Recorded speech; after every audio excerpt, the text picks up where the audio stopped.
कभी सोचा है कि हमारा शरीर कुछ मौकों पर हमारे दिमाग से भी ज्यादा तेज कैसे हो सकता है? आज हम शरीर के इसी हैरान कर देने वाले सुपरफास्ट सिस्टम के राज खोलने वाले हैं। चलिए सीधे इस सवाल में गोता लगाते हैं। हम सब ने कभी ना कभी ये महसूस किया है ना? किसी गर्म चीज को गलती से छू लिया और दर्द महसूस होने से भी पहले हाथ अपने आप पीछे हट जाता है। या आखिर होता कैसे है? मतलब शरीर को इतनी जल्दी पता कैसे चल जाता है? देखिए, ये कोई जादू नहीं है, बल्कि हमारे शरीर का एक बहुत ही शानदार डिफेंस मैकेनिज्म है। और इसे समझने के लिए सबसे पहले ये जानना जरूरी है कि हमारे शरीर में जो भी एक्शन होते हैं वो कितने तरह के होते हैं। तो मोटे तौर पर देखें तो हमारे सारे काम, सारी क्रियाएं 3 अलग-अलग कैटेगरीज में आती हैं और हर कैटेगरी पर हमारे कंट्रोल का लेवल बिल्कुल अलग है। अब देखिए, ये जो टेबल है ना, ये इन तीनों के बीच का फर्क एकदम साफ कर देती है। एक तरफ है ऐच्छिक क्रियाएं, मतलब वो सारे काम जो हम सोच समझकर अपनी मर्जी से करते हैं। फिर है अनैच्छिक, जो हमारे जिंदा रहने के लिए अपने आप चलते रहते हैं, जैसे दिल का धड़कना। और फिर तीसरी और सबसे कमाल की चीज है रिफ्लेक्स एक्शन। ये इमरजेंसी के लिए है, हमारी हिफाजत के लिए। अच्छा, हर एक्शन की शुरुआत एक ट्रिगर से होती है।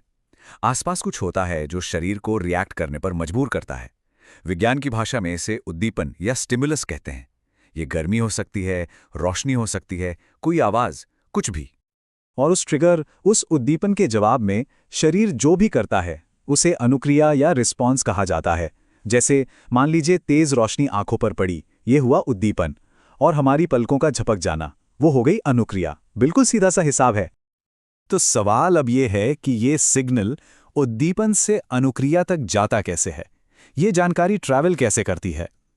इसके लिए हमें शरीर की वायरिंग को जरा और करीब से, बिल्कुल माइक्रोस्कोपिक लेवल पर देखना होगा। इस पूरे कम्युनिकेशन सिस्टम का हीरो है न्यूरॉन, यानी हमारी तंत्रिका कोशिका। सच तो यह है कि हमारा पूरा शरीर अरबों खरबों ऐसे छोटे छोटे मैसेंजर्स के एक बहुत घने नेटवर्क से बना है, जो हर पल, हर सेकंड जानकारी को यहां से वहां पहुंचाते रहते हैं। चलिए जरा इसके बनावट को समझते हैं, क्योंकि एक न्यूरॉन के काम करने का जो तरीका है ना, वो इसके स्ट्रक्चर में ही छिपा हुआ है। इसे आप एक रिले रेस की तरह सोच सकते हैं।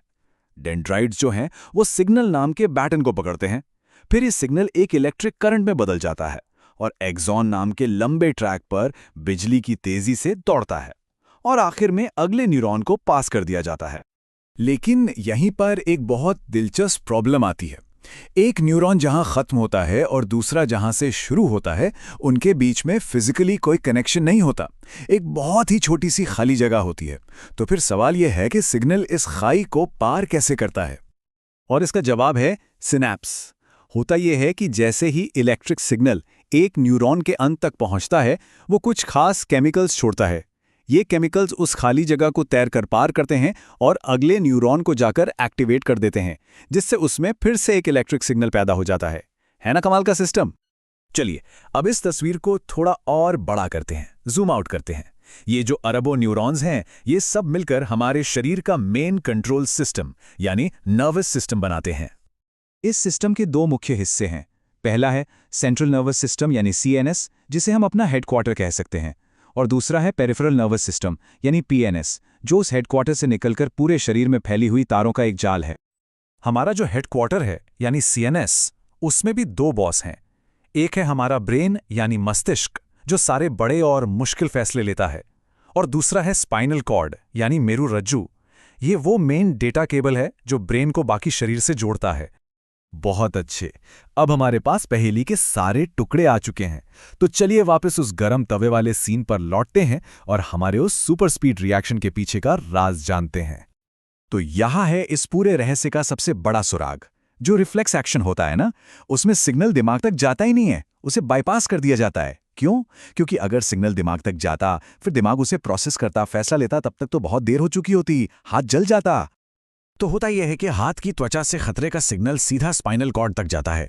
स्पाइनल कॉर्ड दिमाग से पूछे बिना ही फौरन फैसला लेता है और हाथ की मांसपेशियों को पीछे हटने का ऑर्डर दे देता है। सिग्नल के इसी शॉर्टकट रास्ते को रिफ्लेक्स आर्क कहते हैं। यह शरीर का एक ऑटोमेटिक सेफ्टी फीचर है जो हमें तुरंत होने वाले बड़े नुकसान से बचाता है। और एक लाइन हमारे शरीर के सबसे चालाक और ज़रूरी मैकेनिज़म्स में से एक को पूरी तरह से बयां कर देती है। और बस इसी वजह से हमें वो अजीब सा एहसास होता है कि हाथ तो पहले ही हट गया, पर जलन का एहसास, मतलब दर्द का सिग्नल दिमाग तक कुछ पलों के बाद पहुंचा। शरीर के लिए सेफ्टी पहले है, दर्द का एहसास बाद में।